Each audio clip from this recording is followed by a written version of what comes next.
बिस्मिल्लाहिर्रहमानिर्रहीम। Dear student, हमने 9 chapter भी कर लिया है और साथ में चैप्टर 10 का मैंने ओवरव्यू दिया हुआ है, लेकिन उसको मैं बाद में करूँगा। और चैप्टर 11 जो है वो आपके पास उसमें वो थ्योरी का है, तो इस वजह से मैंने चैप्टर 12 को हम स्टार्ट करते हैं। वो चैप्टर 11 खुद देखते हैं, उसमें जस्ट थ्योरी है, उससे पेपर में एक ही क्वेश्चन आता है और कभी आता भी नहीं है। तो चैप्टर 12 हमारे पास है एवरेज स्टैटिस्टिक का एवरेज। तो एवरेज में हमारे पास 3 टाइप्स है, मीन, मीडियन, मोड। तो उसका ओवरव्यू पहले मैं देता हूँ कि इसमें आपके पास हमने कौन कौन से फार्मूले यूज़ होंगे इसमें। तो हम देखते हैं इसमें मीन। तो पहले इसमें 2 टाइप होते हैं मीन के, एक होते हैं अनग्रुप, एक होता है ग्रुप। तो अभी जो अनग्रुप है उसका फार्मूला है X bar equal to summation of X divide by N. और मीन ग्रुप का क्या है, summation X bar equal to summation of F of X divide by summation of F.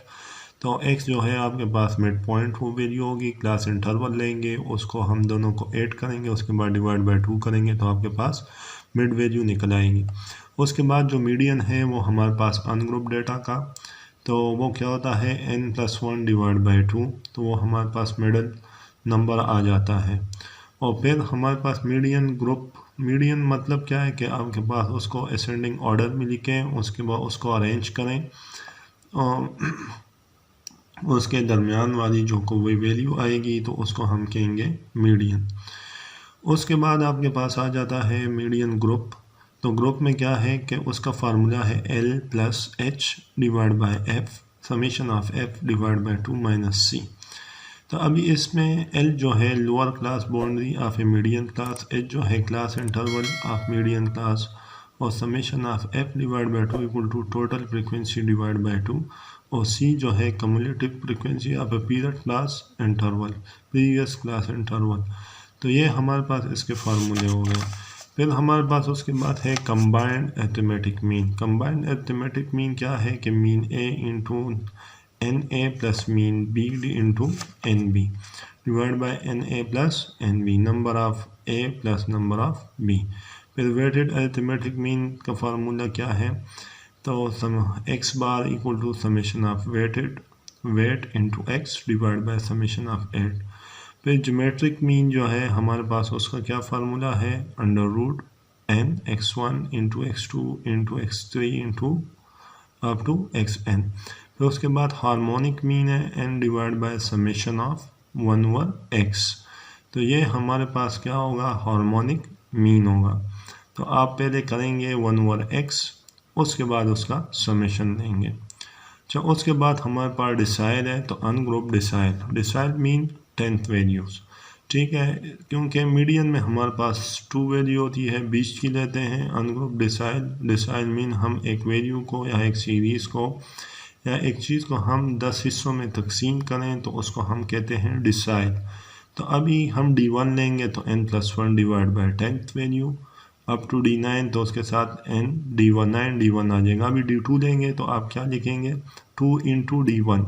फिर अगर आप 3D3 लेंगे तो 3 इंटू D1, तो आप इस तरह करेंगे। फिर अगर डिसाइल ग्रुप्ड आ जाएगा तो D1 equal to L+H divide by F summation of F divide by 10 minus C.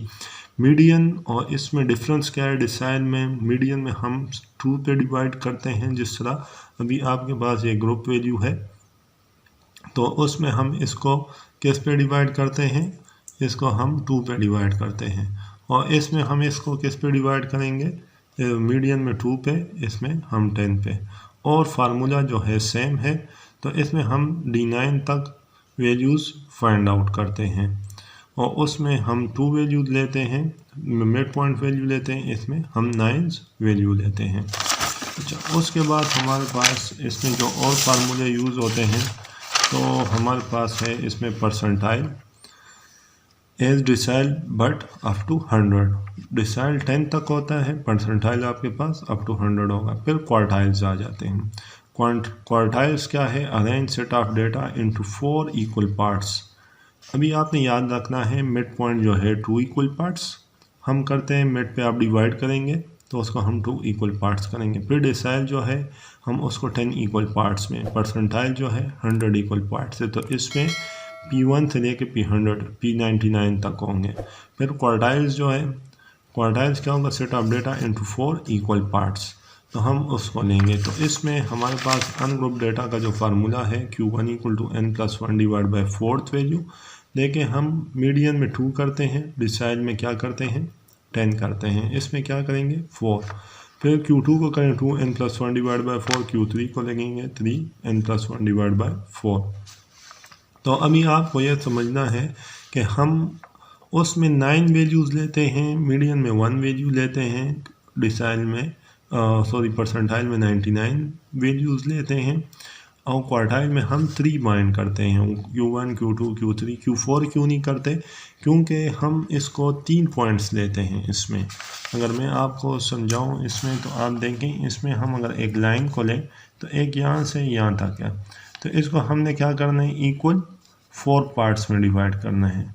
तो इक्वल 4 पार्ट्स में डिवाइड करने के लिए तो ये Q1 हो जाएगा, ये Q2 हो जाएगा और ये Q3 हो जाएगा। जब आप मीडियन को मालूम करते हैं इसको, तो आपने इसको 2 में डिवाइड किया, क्वार्टाइल पे आते हैं तो आपने इसको 4, तो 1 2 3 4 हिस्सों में, तो क्वार्टाइल इसको इसलिए कहते हैं। अच्छा, फिर आपके पास है सेमी इंटर क्वार्टाइल रेंज। तो ये बुक में आपके पास है कि इसका फार्मूला क्या है, Q3 minus Q1 divide by 2, तो इसको हम कहते हैं सेमी इंटर क्वार्टाइल रेंज। अगर आप Q1 और Q3 आप फाइंड कर लेते हैं तो Q3 से Q1 निकालेंगे, डिवाइड बाई 2 करेंगे, तो आपके पास क्या आ जाएगा, सेमी इंटर क्वार्टाइल रेंज।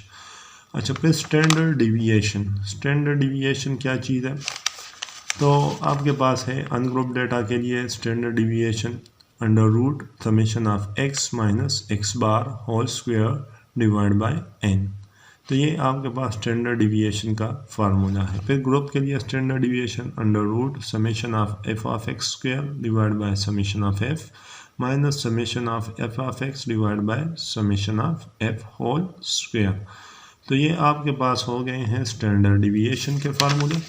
फिर आ जाता है coefficient of variance. Coefficient of variance क्या है, s divide by x bar into 100। अभी s क्या चीज़ है, ये आपके पास स्टैंडर्ड डेविएशन है। उसके बाद वेरिएंस जो है equal to v equal to s into D whole square, और यहाँ पे x बार क्या चीज़ होगी, x बार हमारे पास मीन होगा, ठीक है, हमारे पास जो मीन आएगा उसको हम क्या कहेंगे, x बार कहेंगे। अभी यहाँ पे भी x बार है। फिर वेरिएंस क्या है, square root of square of standard deviation is called variance. अच्छा, फिर डिग्री ऑफ स्क्यू, ये इतना इंपॉर्टेंट नहीं है, लेकिन बुक में फार्मूला आपके पास गिवन है, तो इसलिए मैंने अपने साथ नोट डाउन कर लिया है कि skew equal to 3 mean minus median divide by standard deviation. तो डियर स्टूडेंट, ये हमारे पास इसके फार्मूले हो गए जो हमारे पास यूज़ होंगे। हम इसको 1 बाय 1 इसको फिर हमारे पास जो यूज़ होते हैं क्वेश्चन बैंक्स में, तो हम उसको फिर यूज़ करेंगे। और मेरे चैनल को सब्सक्राइब करें, अगर आपको अच्छा लगे अपने दोस्तों के साथ शेयर करें कि और लोगों का भी फ़ायदा होता रहे साथ साथ। और बहुत स्टूडेंट्स ने कमेंट्स भी किए हैं जिससे मुझे कुछ लोगों को प्रॉब्लम्स आ रहे थे, कुछ लोगों ने कहा कि आपके कुछ क्वेश्चन ठीक नहीं है, तो जो बच्चे कहते हैं कि आपने क्वेश्चन को सही सॉल्व नहीं किया, तो उसको मैं गो थ्रू कर लेता हूँ, उसके बाद आपको मैं कमेंट्स में जवाब भी देता हूँ कि आप उसको दोबारा क्लियरली देख लिया करें। 1-2 दफ़ा देखें, उसमें कुछ ट्रिक्स होती हैं। आप जब वो एक क्वेश्चन को पढ़ते हैं उसमें आपको कुछ मामूली से पॉइंट्स दिए होते हैं, जब आप उसमें कंफ्यूज हो जाते हैं तो आप जो क्वेश्चन सॉल्व करते हैं तो उसमें आप फिर मिस्टेक कर जाते हैं और फिर आपके जहन खुलता नहीं है। अगर आपको एक क्वेश्चन समझ नहीं आ रहा है उस टाइम, तो आप बुक को बंद करें, रख दें, कोई काम करें, उसके बाद कोई आउटिंग करें, उसके बाद आगे उसको आप दोबारा स्टार्ट करें, इंशाल्लाह तब आपको समझ आएगी। बहुत ही आसान है, लेकिन आपने क्या करना है, फोकस करना है, साथ साथ प्रैक्टिस करनी है। अगर आप प्रैक्टिस नहीं करते तो QM आपको नहीं आएगा। QM जो है प्रैक्टिस, जब तक आप प्रैक्टिस नहीं करेंगे, जितनी हो सके क्वेश्चन बैंक की प्रैक्टिस करें, साथ साथ में स्टडी टेक्स्ट के जो क्वेश्चन दिए हैं, प्रैक्टिस क्वेश्चन दिए हैं, उसकी करें। इंशाल्लाह आपका जो पेपर है वो आसानी से क्लियर हो जाएगा। तो स्टैंडर्ड डिविएशन से भी क्वेश्चन आते हैं, आपके पास अरिथमेटिक मीन से क्वेश्चन आते हैं, मोड का एक क्वेश्चन आता है, मीडियन का एक नंबर का क्वेश्चन आता है। तो आपके साथ ये डिफरेंट क्वेश्चंस वगैरह आते हैं। तो आपने क्या करना है, जस्ट फोकस करना है चीज़ों पे, आपने क्वेश्चन को क्लियरली रीड करना है, आपके पास जो डेटा होता है उसको आप उससे पहले फाइंड आउट करें, उसके बाद जाके आप उसमें क्या करेंगे, उसको सॉल्व करने की कोशिश करें।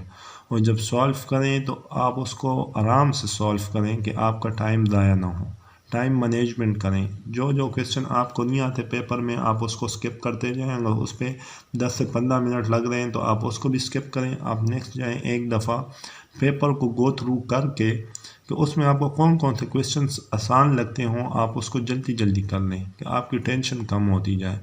उसके बाद फिर थोड़े से वापस बैक पे आते रहें, जो जो आपने एक दफ़ा देख लिया है तो आप उस क्वेश्चंस को अपने साथ नोट डाउन करें कि ये आसान है, इसको मैं कर सकता हूँ। आप उसको रफ शीट में नोट डाउन करें। उसके बाद आप उसी क्वेश्चंस को सेलेक्ट करके आप उसको निकालें, तो उस पर कम टाइम आपका लगेगा। तो इस तरह से आप 70 to 80% क्वेश्चन जो है पेपर जो है आप 2 आवर्स में कर लेंगे। उसके बाद आपके पास 1 आवर बच जाएगा, तो उसमें आपके पास जो क्वेश्चन होंगे थोड़ी लेंथी और थोड़े मुश्किल, तो आप उसको फिर सॉल्व करने की कोशिश करेंगे। और जब आपके पास 5-10 मिनट आखिर में रह जाएं, तो या 5 मिनट रह जाएं या 5-6 मिनट रह जाएं, तो उसमें आप फिर क्वेश्चन सॉल्व ना करें, आप उसमें फिर गेस करें। जो क्वेश्चन आपके पास लग जाते हैं आप उसको जल्दी से जल्दी अटेम्प्ट करने की कोशिश करें कि आपके पास कोई भी क्वेश्चन उसमें बाकी ना रहे। कभी भी आपका तुक्का ठीक हो सकता है, ये जस्ट ऑब्जेक्टिव टाइप है, तो आपने बिल्कुल इजी हो के अपने पेपर करने हैं उस पर सोचें। जो दिसंबर का अटेम्प्ट आ रहा है बच्चों का, तो आप आसानी से उसको करें उस पर। तो और मेरी भी आप सबके लिए दुआ है, और मेरी भी दुआ करें, मेरे चैनल को भी सब्सक्राइब करें, अपने दोस्तों के साथ शेयर करें, और दो बच्चों को भी बताएं कि आप देखें, आप इंस्टीट्यूट्स को आजकल कोरोना भी चल रहा है, तो इंस्टीट्यूट भी जाना थोड़ा मुश्किल हो गया है, तो आप इसी से प्रिपेयर करें। आप अगर पहले 10 चैप्टर कर लेते हैं तो आपका 50% to 60% आप पेपर आसानी से कर लेते हैं। उसके बाद 12, 13, 14, 15 एंड 16 यहाँ तक अगर कोई समझ लेता है वेल एंड गुड, लेकिन अगर 12 कर लेता है और साथ में 13 तो आपका पेपर आसानी से क्लियर हो सकता है। लेकिन अगर आपके पास टाइम हो तो आप और पेपर्स के लिए भी कोशिश, और चैप्टर भी कोशिश करें कि आप उसको कर लें। थैंक यू, अपना बहुत सारा ख्याल रखना। अगर कोई क्वेश्चन हो आप कमेंट में बता सकते हैं, इंशाल्लाह मैं जल्द अज जल्द रिप्लाई करूँगा। अल्लाह हाफिज़।